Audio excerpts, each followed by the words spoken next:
And I'm having a weekend off is what's going on. And so I'm not going to be able to do the live stream on Saturday morning, but I feel really bad letting everyone down saying there was going to be a live stream this week. So I thought I would quickly jump in and do it. I've been out with Zane filming all day. I have been bashing Himalayan balsam. That's how you say it, apparently. So in the forest apiary, it's really nice up in the forest apiary, and the landowners like taking down loads of trees, and the lights come in, and there is lots of Himalayan balsam up there, and it's just come out of nowhere. No one really knows where it's come from. And the ground that we're on, it's like it used to, I don't know, it's like someone used to use it as a tip. I don't know, there's like hardcore and stuff there. So it might just be that something got tipped there. And anyway, there's loads of Himalayan balsam up there now. And it's just there, like just around where all the beehives are. So I said this on the other stream, I'll say it again. I've not lost motivation with YouTube videos, but I feel a little bit disheartened because I put so much time and kind of like effort into it. And some of the views that we get on some of the ones that I put more effort into are really, really poor. And I'm not feeling like downbeat in a, oh, it's not fair.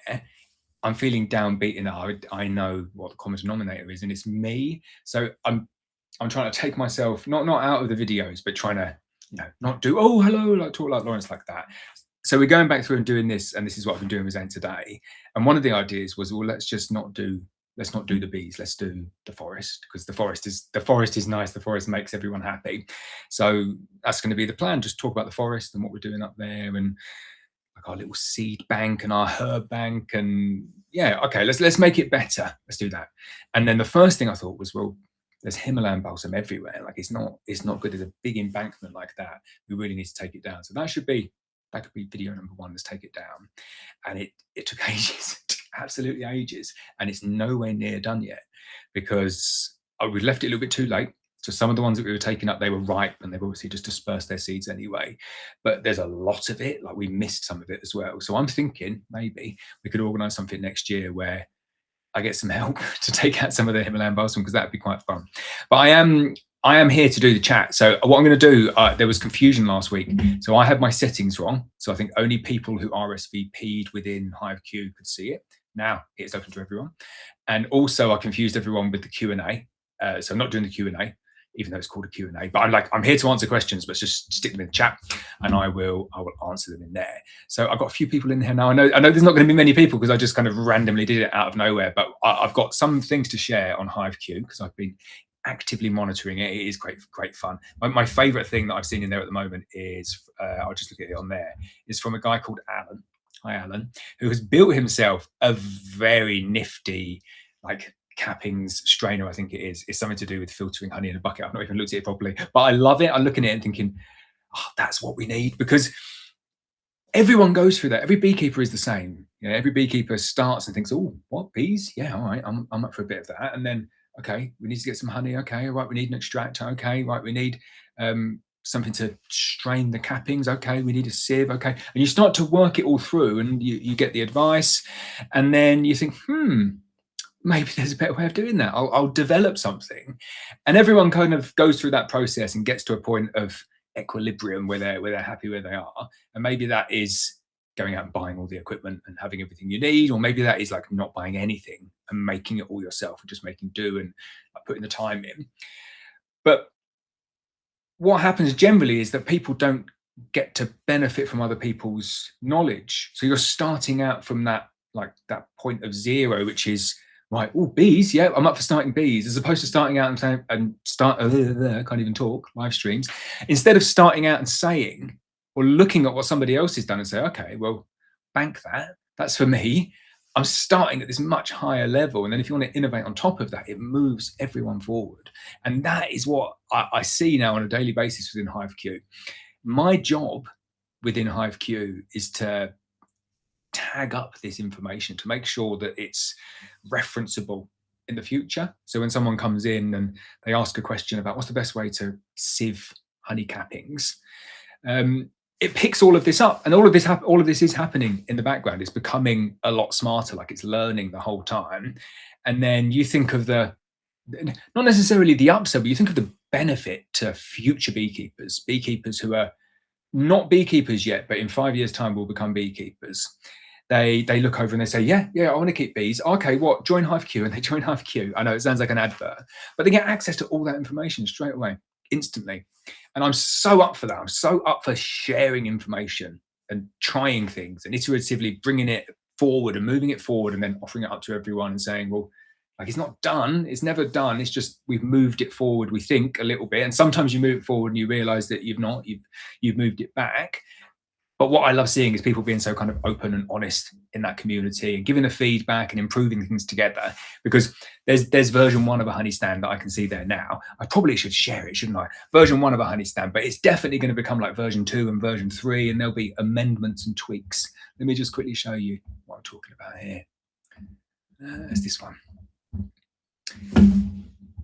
So this is an extractor stand. Okay, so he's got his extractor up there. I missed the handle. So he's got his extractor then to decant directly on top of a bucket with a sieve in top. Like, you couldn't make it up. This is what I was doing today. It is exactly what I was doing. I was extracting honey like that in this little 12-frame Abello hand crank, which was really nice, by the way. Worked very, very well. And then I went to go and take my bucket, my cappings, like my settling tank that I had at the bottom. And then I had a capping sieve on top of that. So I put the capping sieve on top of the settling tank, and it wouldn't fit underneath the tap of the extractor by about an inch or so. So Alan's fixed the problem there. If like my extractor fit in that little wooden plywood thing, then it would have solved the problem. It would have lifted it up. And it just gives you food for thought, though, doesn't it? It kind of makes you think, okay, yeah, well, that's a really good idea. Like, let's definitely do something like that. There's tons of things like that on HiveQ. Like, if I flick down, there's someone there making amendments to one of the Thorns adapter floors. Darren, I like what Darren's doing in there as well. He's questioning whether people are going in and actively monitoring their mite drops or doing alcohol washes, and then did a little bit of a survey on it. I have to say, I don't monitor.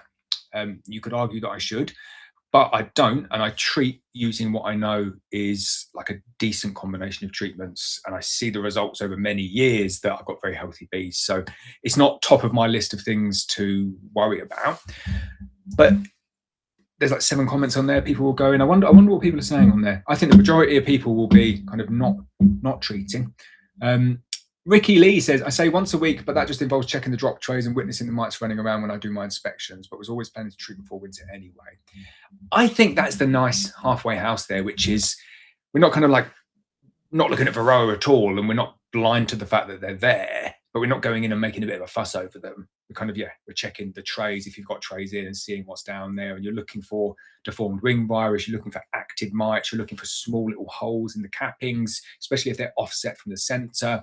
You're looking for unhealthy bees. You're looking for all of that all of the time, but I don't necessarily need to go in there and say, right, that's a 7 out of 100, or that's a, do you know, just the quantification of it, unless you're going down the VSH route, unless you're going down the route of actually trying to breed something that can cope with X amount of Varroa mites. I'm not a fan of going and doing the washes, but good that people are surveying it within HiveQ.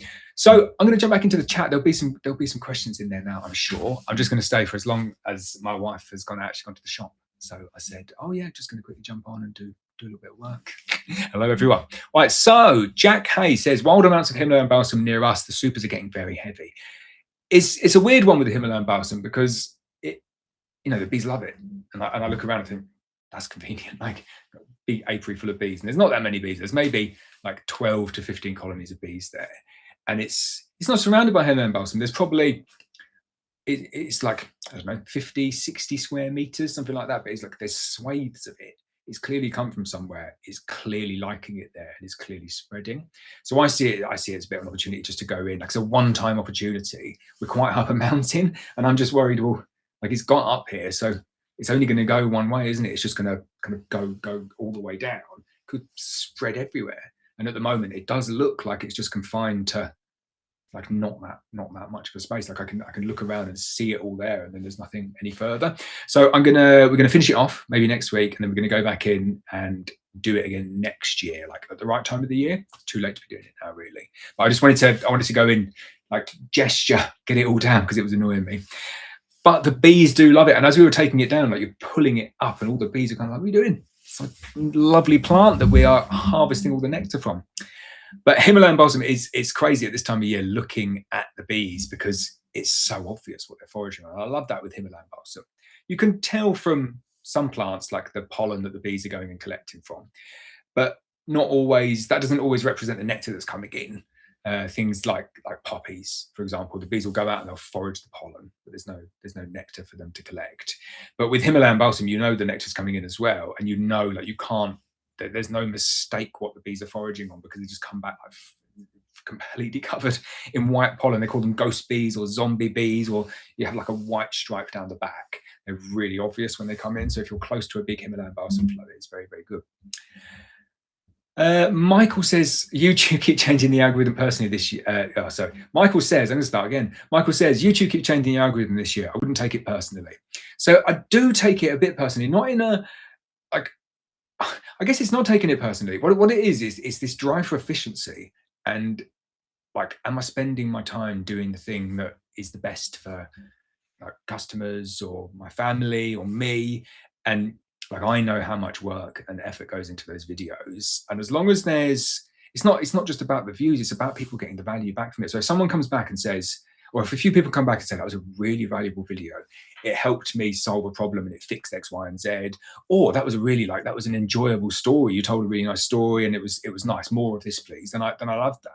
But then if you put them on and like, you see from the algorithm, it's just like, I doesn't like this one. And I know like the common denominator is me, so it's a little bit, it's not quitting, it's like quiet quitting, isn't it? It's not quiet quitting, it's, I need something else to motivate me for the videos. It can't be, right, we're gonna do this really cool video and it's gonna get all of these views, because if the views don't come, then you get the opposite of that, which is a bit like, oh, okay, well, it's expensive. Like, it costs a lot of money to produce the videos, like a couple of £1,000 for like a video going out and saying filming and stuff is a lot of money. So it needs to pay back, or it needs to do something else. And I've realized what the something else can be now is me just get my work done, which ironically may produce a much better and much more watched YouTube video, because I'm just going to go out and not talk that much and do the bees, just like Beekeep, and then fill in the gaps with little quiet scenes. That is the idea, and that was the plan today. And it was awkward today. It was really difficult because I had in my mind it was going to be super chilled, like, oh yeah, super chilled at the forest, it's going to be nice, going to do some Himalayan balsam bashing, and we're going to plant some seeds. And I actually planted a little alpine bank as well, which was quite fun.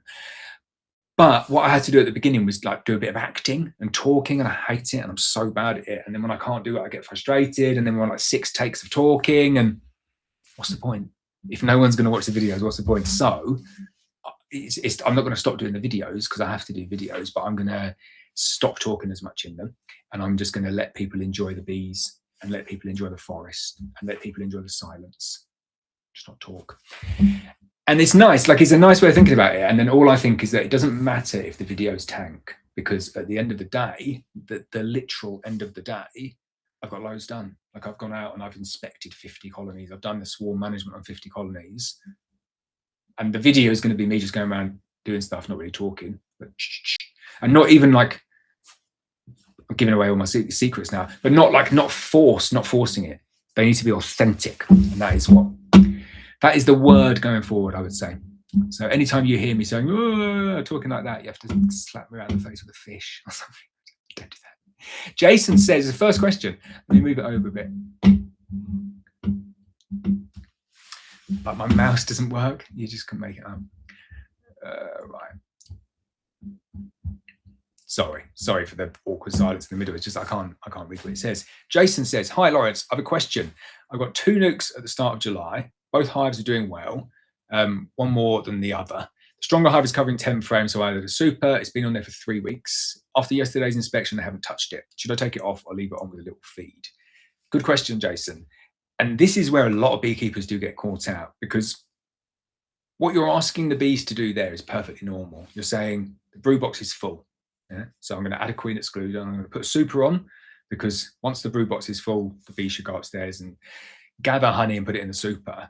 And most of the active season, that is true. But I would say at this point in the season, it's not true. The bees are doing the opposite. They're not doing what they do in spring, which is like building out. The brood nest is getting bigger, and then, okay, we've not got any room in the brood box. Right, we'll go upstairs to the super, and they're just expanding the whole time like that. As soon as the shortest day comes, and that trigger gets to the queen, so there's like a 2 or 3 week delayed trigger because all of the brood emerges. But this is what the brood nest is doing now. It's just coming back in, like slower and slower and slower. So imagine like putting the super on here and then saying, why they're not going into the super? It's because they're just going in, just contracting down like that. Now, it's not always quite as straightforward as that, because you might be at a point like Zane's first nuke is a good one with this, because we've compressed them down, but there's 9 frames of brood. So once that brood emerges, that colony is going to be really potentially struggling for space. So we've gone ahead and double brooded it.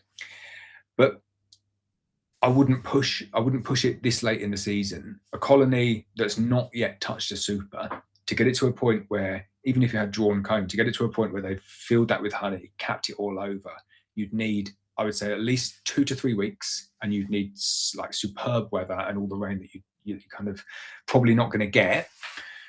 And then you compare that to what is the other option. The other option is take the super off, put the Apivar strips in, give the bees a feed, keep them kind of ticking over, and then potentially giving them like another brood box even for more space if they need the additional space, and cutting your losses when it comes to honey. Now, doing that and taking a really big, strong, healthy, well-treated colony on double brood into winter, versus going back to the other option, which is leaving the super on, not treating them, and then failing to get any honey, and 3 or 4 weeks later kind of adding the treatment in. Like, the difference in spring is night and day. It really is. And I don't think you'll be able to get any decent honey from the super. So it's an easy one for me, which is option A, leave the super on. I don't think is your best option, and I don't think it's going to work. So cut your losses and then double down on option B, which is like really get them healthy for winter. And then hopefully in the spring, it seems like a false economy. It seems like you're losing honey, but you will see if you get nice healthy colonies through to the spring, then in the kind of spring and the summer next year, they'll pay you back double with lots and lots of honey. James Attree says, giving me something interesting to watch while waiting for my truck to be MOT'd. Great surprise. Nice one, James. I missed out Beard and Bee as well. Good afternoon to you, sir. I'm guessing you're a sir. Beard and Bee could well be a lady. I get caught up in all this PC stuff though. I call everyone them. Hi them. Hey dude, you can't go wrong with them. Chris Spittle says, I'm trying to decide on what to treat. I'm trying to decide on what to treat and if to do an alcohol wash. I'm thinking to go ahead and treat with Apiguard in the autumn, as I heard it's good. But you did tell me that they're bellow to get treating now. Well, I'm glad you've commented on here as well. Yeah, and thanks for the chat. The Abello Open Day, it was good. The Abello Open Day. I had 4 sausages this year I worked out, and a pizza, and I really enjoyed all of them. But it's not Apiguard, it's Apivar, and they're so similar, like the names. And a lot of people say that, oh yeah, you told me to treat with Apiguard, and it's like, oh no, definitely not. It's Apivar. Apiguard is a thymol-based gel. And in the EU, you can get it and dose it yourself. But in the UK, it's just like a foil tin, and you open it up and it's like, oh, it stinks. And then if you put it into your colonies, like this time of year, it's rubbish because the temperature is just not good. It's not warm enough for it to work properly. And that's even with an early treatment. Like it was 13 or 14 degrees here today. It is cold. Winter's definitely coming. But Apivar is very temperature dependent, and it needs like almost perfectly around 25 degrees to work well, but somewhere from kind of 22 to 26, 27. If you're not getting that, then Apiguard really doesn't work very well at all. And it can also go off, and they also like question the efficacy of thymol. It's not the highest one out of all of the organic treatments that you're going to get, but it is an organic treatment, which is something that definitely is going for it.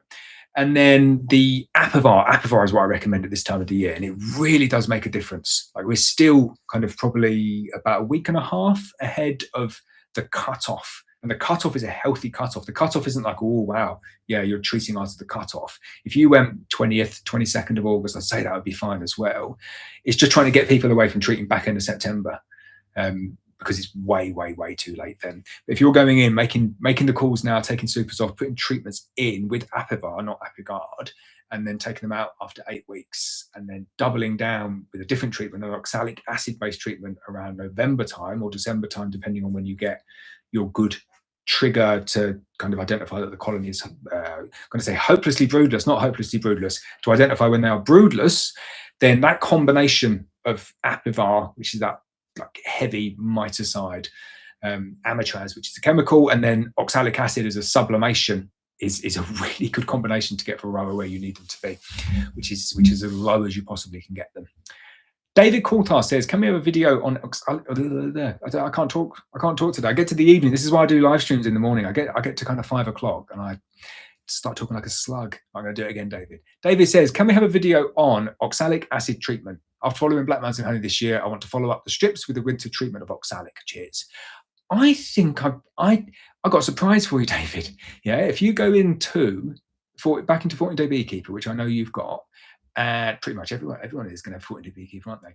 If you go in there, I have updated a video in there. John Beagley will almost certainly be able to point you out to this one, but it was like six months late, this one, but it was sublimation of oxalic acid in the winter in the apiary, specifically for 14-day Beekeeper.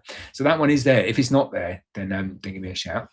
Darren says, must have missed a memo. No, I shouldn't have deleted the one, should I, originally? I should have just left it on, like, backing myself that I'll be able to squeeze some time in. Simon has missed it too. I am sorry. So it was either kind of just do an ad hoc live stream and catch as many people as possible. And it seems like I've caught quite a few people, so we might do this again in the future, or not do a live stream for this week. And it would have, I'm not like mega OCD, but it would have messed with me a little bit, because I've done a live stream every single week this year, and then it'd be like, could have done one for that week that I missed. So have I done one every week? I'm pretty sure I've done one every single week. Anyway, it doesn't matter if I've missed one, does it? I set myself a high bar. Right, Debbie says, I have jars and lids drying all over my kitchen, and it's taken far too long, as I'm desperate to get the honey into jars. Thank you, Lawrence, for the distraction. Okay, cool. I have 2 hives that are on the balsam, but 2 that are on something very yellow, but I have no idea what it is. South Gloucestershire, Debs. Oh, it could be. You sometimes get a bit of oilseed rape kind of when it's planted late and it starts flowering, but not much. You wouldn't see huge amounts coming in, but you'll get like mustard and things like that at this time of the year, and that can have yellow pollen on it as well. I'm just trying to think what else is yellow. Like I'm not the best in terms of pollen identification. I like to see it coming in though. The one that I saw on mine the other day, which I couldn't, I just see my wife drive past there. Yeah, the one that I saw on my video, and you can see it, is poppy pollen. And it's very, very dark, like near black. And it's like the one that it was on HiveQ the other week. The lady kind of all the bits of poppy pollen. Well, actually, I think it was Phacelia pollen. They identified it for there, but very dark bits of pollen that were falling down through the tray onto the floor. And it looked like mouse droppings. And then it was quickly demystified by the HiveQ community that it was just Phacelia pollen dropping through. But on this frame that I had, where I was trying to show a queen had been introduced, there was poppy pollen, and I've got a few poppies up in the apiary, and it's jet black, like ink black.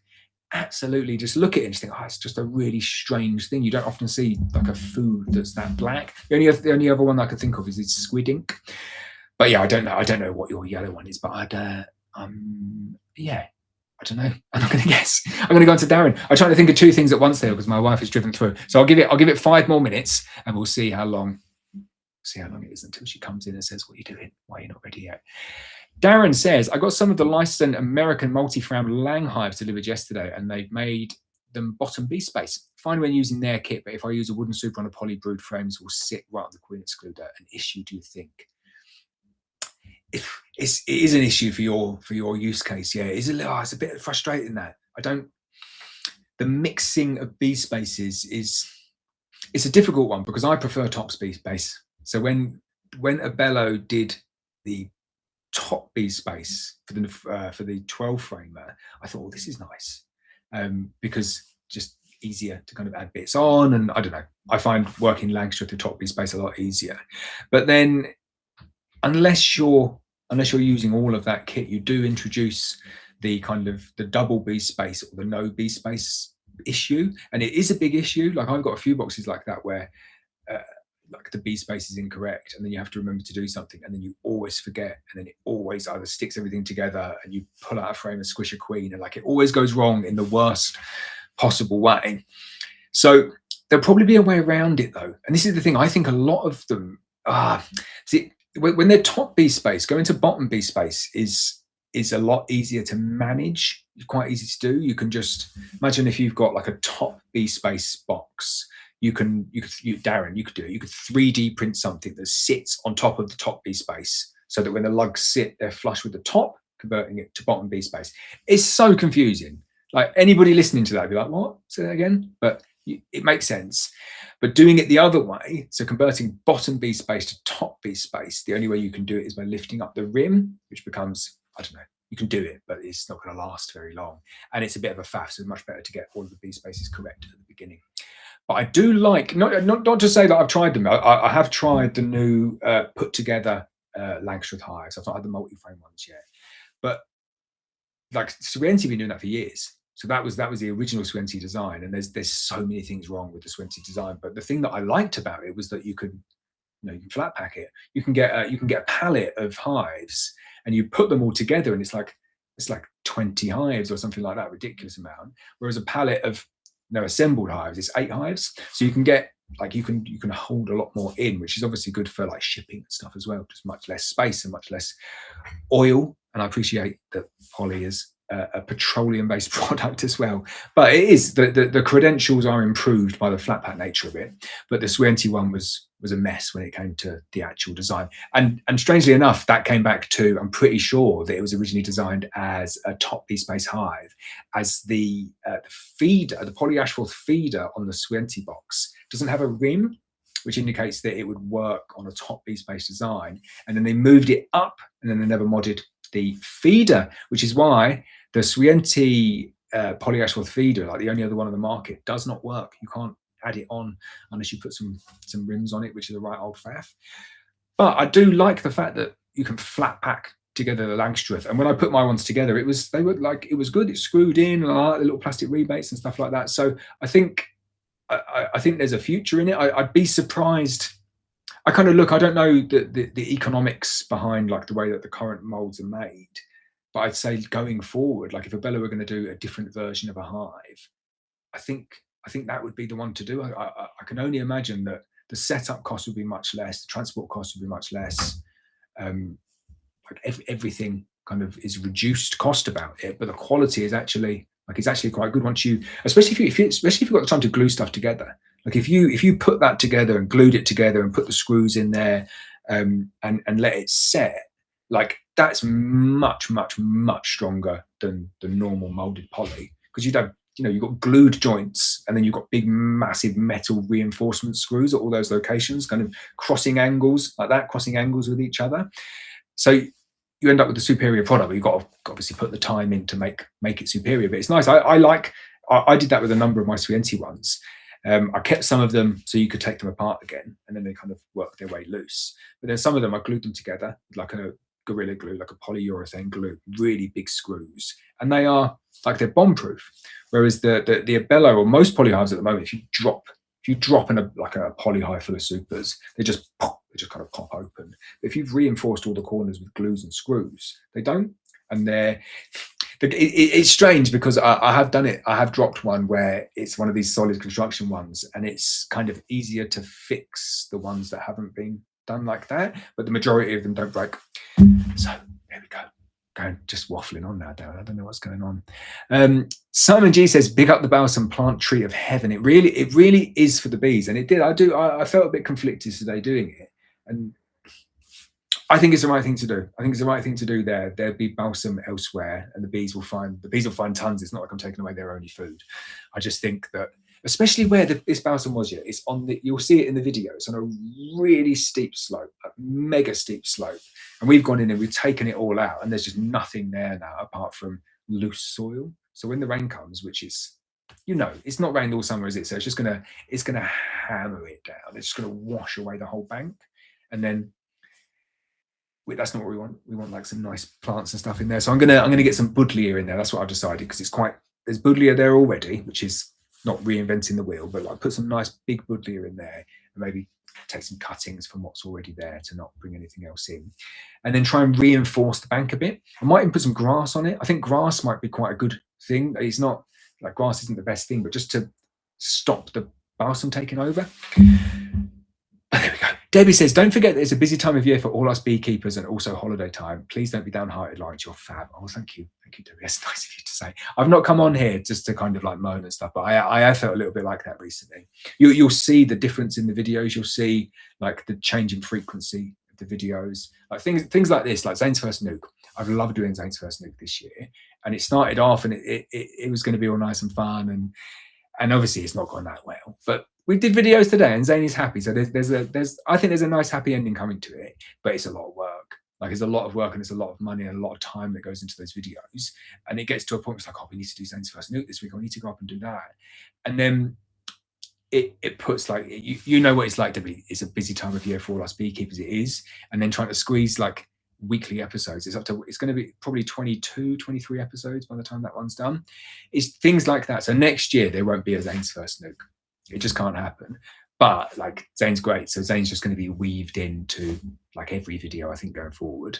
And strangely enough as well, I like what I've realised is that I'm quite uncomfortable on camera. Yeah, so if someone says, right, go, I'm like, oh, hi, yeah, I'm Lawrence, and just you go into this mode of talking. And then I said, right, Zane, I want to do something different. I don't want to go into like YouTube Lawrence. I want to do normal talking Lawrence like this. And we set it up today and set the shot up, and this is like YouTube Lawrence again, isn't it? We set the shot up, and then he said, right, go. Like, and I said, oh, hi, yeah, I'm Lawrence. And it's like, what's that? That's just like miserable mystic Lawrence. That's not who we want to be. So then I try again, and I say, oh, no. And it turns into YouTube Lawrence. And I just think, I just want to be me. But then I do that, and Zane says, it's a bit drab, mate. It's a bit miserable. You need to like lift it up a little bit. So I'm trying to find where I need to be with it all. I'm not feeling down though. So I'm not like, ooh, like my videos. I'm very content with where Black Mountain Honey is as a whole, as like a collective. I just need to make sure, like I feel indebted. I think that's the best way of putting it. I feel indebted to the beekeeping community, and I feel like I want to kind of give back as much as I possibly can, because I feel that you've given me so much. Like you've given me a wonderful, wonderful career, and like I love what I do, so I want to give as much back as I possibly can. But in trying to give back so much, like it waters down a lot of the stuff, and I've realized that there's only so much, there's only so many hours in the day, there's only so many things that I can focus on. Like I can sit there and do 6 hours of emails, and that would be useful for the business, but it's not the best use of my time. And then I could sit there, and like we did a video the other day, and you'll see it coming up on the channel. I did a video about theatre Clwyd. So we put bees on the roof of theatre Clwyd and did like a full day there, full filming day. And I've watched like the first draft of the video back, and it does look cool. Yeah, it looks cool because I'm on the top of a roof in the middle of it looks really good. You'll like it. And I'm walking around, and I won't give away like the story, but probably cost a couple of grand, that video, to go and, get the film there and get the videographer there for the day and do it, and the time and the editing, and like a couple of days editing at least. So there's a lot of investment of time and money that goes into the video. And then when that video lands and I put it out, and like you've worked on the thumbnail and you've worked on everything behind the scenes, it takes a lot of time and a lot of effort that goes into it. Now, I kind of know that video is not going to do very well at all, because there's not that many people who really care about like beehives on the roof of theatre Clwyd. But I get excited about stuff. I'm like, oh, we need to do it because it'll be the most fun thing in the world. So I go ahead and do it before thinking, is that like, should I just spend the day doing emails there? Should I just spend the day doing 6 hours of emails? Because that might be a better use of my time. I've just seen that Royal Mail are here to collect the Queen, so I might have to duck out. But I've come to the realization now that that isn't the best use of my time, and I'll leave it on a cliffhanger while I go and sort the Queens out.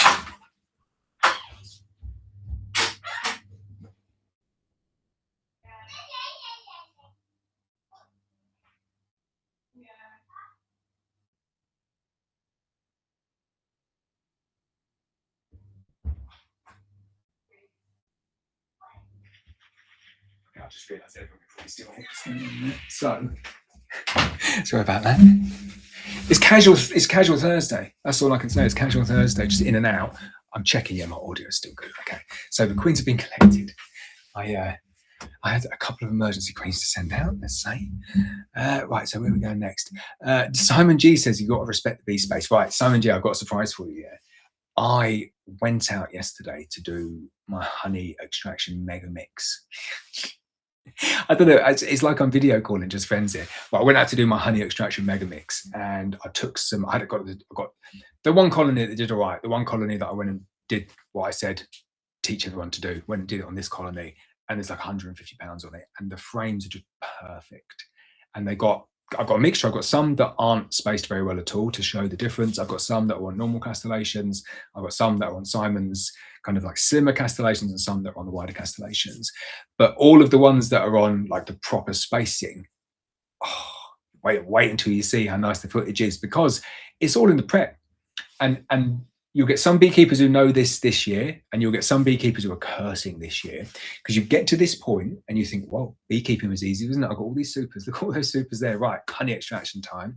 Be done in an hour or so. Kind of get the TV on, and we'll call it a day. And they have not spaced their supers correctly. They've not spaced the frames, and they're putting out these frames, and they're fully capped over like that. And then they think, why is the knife not like the knife's just scraping off 3% of it? Well, that's not what it's supposed to do. And then they realize that they've not spaced it, and they've not got the cappings kind of coming out beyond the frame like that. So all I'm saying to you there, Simon, is you'll be very, very happy. I've got some nice screenshots for you, and I also have some very nice knife shots showing the uncapping, because when you get the spacing right, uncapping the frames becomes like such a breeze. It really is. It's just it's like a nice thing to do. We've got Zane doing it as well. Zane is good at uncapping and jarring. Zane has got a job for life. But it's satisfying. Like I sit down and I just do this all day, just like cutting them each time. And everyone is a little bit different, but I really enjoy that. Darren says he's going to have to make some 8mm spacers. Yeah, I think you probably are, but you'll do them. I can see them with like a little bit of branding on it, a little bit of 3D printing. It'd be nice. Martin says, hi Lawrence, I just extracted a small amount of honey in the settling tank. Should I leave it for a while, then use a muslin to remove the white scum residue from the top to get clear honey? Apivar went in today, a week ahead of my original plan. So good that the Apivar is in. I was reading it, I was thinking, I hope he's not put Apivar in the honey tank, but no, Apivar in the beehives, yes. There's a number of ways of getting rid of the scum. So the easiest way, like this is the way to do it. Go back to the picture that you saw before, yeah, of the extractor at the top and then the settling tank at the bottom. Extracting honey and getting really clear honey could not be any easier. Just extract it, yeah, do whatever you want. Uncap the frames, put it into the extractor, spin it out, try not to break the combs. Yeah, if you don't break the combs at this point, then it makes it a lot cleaner all the way through, but just spin it out, put it into a bucket, and then just pour it through like a capping strainer sieve. It can be around 600 microns is what I use on my big one, and that is coarse enough to kind of let all the good stuff through, but it will get like any flakes of wax or any bits of pollen or any bee legs or anything. But you'll see like it still lets through a lot of the, oh, I don't want that in my honey stuff. But pour it all through into a tank that's got a honey gate at the bottom. And then leave it for like 2 days and just put a lid on the top of it and just leave it for 2 days. And all the little bits of wax and all the little bits of froth and stuff will go up to the top. Every single bit goes up to the top. Now, all I do at this point, I've got a conical bottom on mine. So all I do at this point is I just start decanting the honey out from the bottom after 48 hours. You'll get crystal clear honey doing that all the way until you kind of get to the top, and then you'll start to suck through all of the rubbish stuff. So you just finish before that point and then empty everything. Or the other way of doing it, and this is quite a nice way of doing it as well, but you lose a little bit more honey, but probably negligible, to be honest, is you get a big piece of cling film and you put it all over the cling film like that, tap it all down, let it settle, and then just go to the middle, just pull it out, and it draws all the scum up and away like that. Both of those are really valid methods, but I would just say you don't really need to do the cling film if you're decanting out from the bottom. I wouldn't. Yeah, they're the only two methods that I would use, and it's as long as you're settling the honey, you're straining the honey into where you know you can decant it out of to get it into the jars or buckets or wherever you're putting it after you've done that bit, and leave it for 48 hours. You'll get crystal clear honey every single time, and you're not going to mess around with it at all. Oh, Martin says, oh, in a way, have a kit because you look knackered. Cheers. I am knackered. I've been up since 3. And we've been just like smashing stuff out in the forest, so I'm very, very tired. But I could not let the HiveQ community down, could I? Not do my weekly live stream. Benjamin Berlin, hi Ben. He says, feeding your syrup 1-to-1 dilution after taking off supers. How do you get around your apiaries to feed without triggering robbing? So that was the question. Having 6 apiaries with 54 hives at dusk only. So how much time to get around? So I'm reading that there, Ben. I remember sending you your first nukes. Like, it wasn't that long ago that we were doing this, and it was the first. I think we sent you two nukes at first, and then maybe the following year we sent you another couple more, and like emails and stuff coming through. And wow, 54 hives. That is some expansion to run that as well. I know that you run a vet surgery as well, don't you? So to run that alongside your vet surgery and vet business is very, very impressive. And I feel your pain a little bit as well, because it is like that. How do you get around your apiaries to feed without triggering robbing? It's difficult. All I would say is that once going into the site, and you've got sugar on the back and they're kind of like coming in, you open up the first hive and you start feeding and maybe you trigger robbing. But then by the time you get to the end, so you've got 20 hives in an apiary, by the time you get to the end and all the bees are being fed, you'll just naturally see it subside, because the bees will be out robbing, thinking, yeah, we're getting all this stuff, and they go and get the honey, and then they come back to the hive and they're like, oh, it's like the feeder's on. What's going? I was just out robbing. Like we just go upstairs and just eat the syrup up there, and they just kind of all go up and just eat the syrup upstairs, and then the robbing goes away. But it can trigger it. It definitely can bring the wasps in as well. But the easiest way to deal with the wasps is just nice, big, strong colonies. And even if you trigger a bit of robbing or you spill a bit of syrup, generally like big, strong colonies will just deal with wasps like that, and they will give up. But yeah, at dusk, doing it early in the morning, brilliant. Doing it late at night, brilliant. You look at the more commercial options there. People go around with just a big tank, like a big tank of syrup on the back and a big pump, and they just kind of go around and just pump it in. So they don't trigger robbing at all. Other ones that you see there are methods where, not even methods, you see people doing this to not trigger the robbing or to deal with active robbing, is just to open all the colonies and just kind of take away all their defenses. And then the idea again is that because they can't be out attacking because they have to be home defending, which I don't like that one. I think just feed them all, close them all up, let them defend themselves, and they do tend to sort it all out. It takes about a day. I think once the robbing gets going, it takes about a day to go. Darren says, enjoy your trip away. Thank you very much, Darren. Thomas McGowan, I'm amazed at how many people have come onto my impromptu live stream. My wife's going to be very, very happy. Thomas McGowan says, hi, Lawrence, how do you know what is the best bottling machine for bottling honey? I'm looking to speed up the process, as I will probably have more hives next year. I currently have 10. It is by far and away the biggest time saver getting a decent bottling machine. There are loads of different bottling machines out there, and I actually have experience of pretty much all of the different types. So let me talk you through like the range of bottling machines, or the range of ways that you can bottle your honey or jar your honey. So the first one is what we did today, which is you normal plastic settling tank with a silicone honey gate, and you just put your honey in there, you open the gate, you fill the honey jar, you close the gate, you take the jar away, you put it over there, and you go on to the next one. You keep them going. That is, for anyone other than just like a couple of beehives in your back garden, that is going to get very, very boring very quickly. But it's still nice. It's a nice problem to have, all the honey stacking up, but it's monotonous and it's quite painful, I think, doing that over and over again. And once the drips start going, it's annoying. So then you see the other kind of bottling machine, or jarring machine, which is like the pump driven ones. You see a lot of them now where you just take a tube, you put it into your bucket, and then the pump pumps out a certain amount, and it pumps the honey in, and it's onto like a weighing scale. So it's kind of like a smart pump, just pumping until it reaches the desired weight. And they're pretty good. Like I've used them and I've seen them. The only difference with, like, the difficulty with them is they're not actually that quick.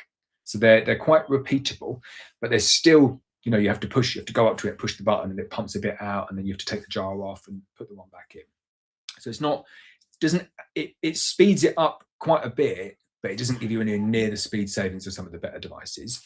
So then you go up to like maybe, I've only got experience with the Lyson one, so I'll talk about the Lyson ones, but you go up to the classic Lyson model that I had, which was just a standard silicone gear module one. No, sorry, a standard silicone impeller version with a turntable. And I should say the step before that is without having a turntable as well. So it's kind of the same as the other one. I don't think there's really anything to differentiate it in terms of what it does. It doesn't even suck honey up a tube. You have to have the head set on that one. So it allows honey through a tube at a very accurate dose. So it's not using a scale there. It's not pumping honey in and saying, right, we've reached 227 grams, whatever it is, stop pumping. It's saying, right, here you go, here's this much stuff. And then you calibrate it at the beginning. It's very accurate though, so it's good. I like that one a little bit more because it's not reliant on the scale, but I don't like the price difference that's quite a lot more versus the cheaper ones. And I don't think the difference is quite there.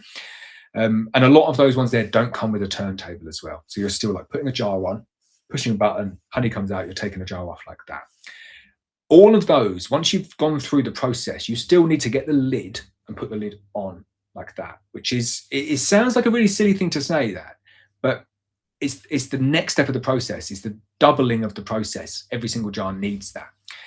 So then the version that I've got now is really, really good, and it's a massive time saver. And when it's working properly, and I would say 99% of the time it's working properly, there's a few little kind of gremlins that it has, but 99% of the time it's very, very, very good. But when it is working well, I can jar, like, quite easily empty both 200-litre settling tanks in a day. So it's about like 2,000 to 2,500 jars in a day of, and that's not like a long day. That's like maybe like a 6-hour day, or six to 7 hour day, maybe an 8-hour day with cleanup in there as well. There's a bit of cleanup, but the day, that 8-hour day, yeah, is like quite a nice, pleasant day. I'll go there. I'll do that in the summer, and I'll watch like a test match, just watch like the cricket for a day, and it's nice. You can just like, you can really pay attention to it because the whole system is so automated, and not to a point where you can just like push a button and walk out and come back and it's done. It's definitely not like that at all. But it's like, if you're there and you're kind of sitting there watching it and like watching a bit of the cricket, and you kind of hear when it goes wrong, you're like, oh no, something's gone wrong. But it doesn't generally do that.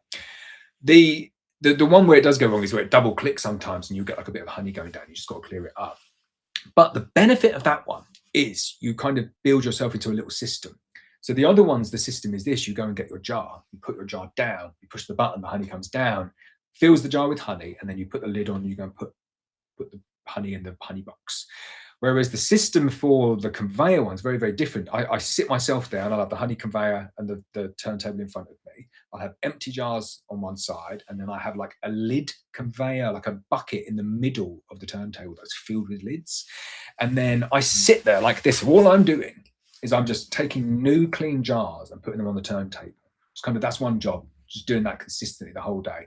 The turntable's going around like that, and it's filling honey as it goes round. So empty jars are going in one way, and then filled jars are coming out the other way. So one of my jobs is take a clean jar and put it onto the turntable when it needs clean jars on. It's a really easy job to keep up on. You don't need to think about this. It's kind of like, okay, it needs more. You're just keeping up with it. And then your other job is to take the honey off once the honey's gone into the jar. And what I do is I kind of lift the honey jar up, and at the same time pick up a lid. So you can see where the efficiency comes in. You're doing the same thing at once. You put the lid on and you put it into the finished box like that. It's a very easy system. It's a no thinking system. So you're not there thinking like, push a button, do this, do. It's not. It's you're putting empty glass jars onto one side and picking up filled glass jars on the other side. Just picking up a lid while you're there, putting the lid on, putting it into a box. So it's an easy day. It's a very pleasurable day, and you can just switch off, and the quality is very, very good. That one's about $4,000 though. So all I would say is don't. This is where a lot of people will end up. Yeah, they'll end up with the kind of medium expensive one in the middle with no turntable.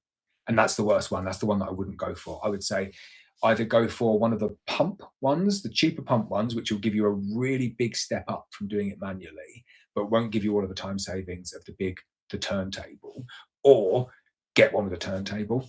Any of them with a turntable pretty much will do. The benefits of the turntable is like another big jump up from the pump one, because you're not manually handling the jars in the same way. You kind of are, but you can pick, I don't know, like you can pick, if you've got gloves on, you can pick up 6 jars at once. So you just kind of go in, pick up 6 jars, put them down, as opposed to have to pick up a jar each time, bring it in, take a single jar out. So there we go. That's the longest answer anyone is ever going to get on honey bottling machines. I hope it was helpful.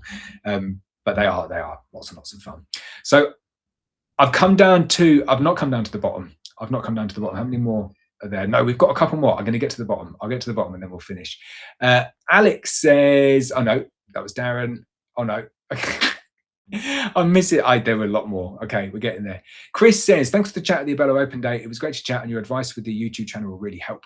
Also, thanks for the seed honey, Chris the Short Beekeeper. Hello, Chris the Short Beekeeper. I watched your video, so well done with that.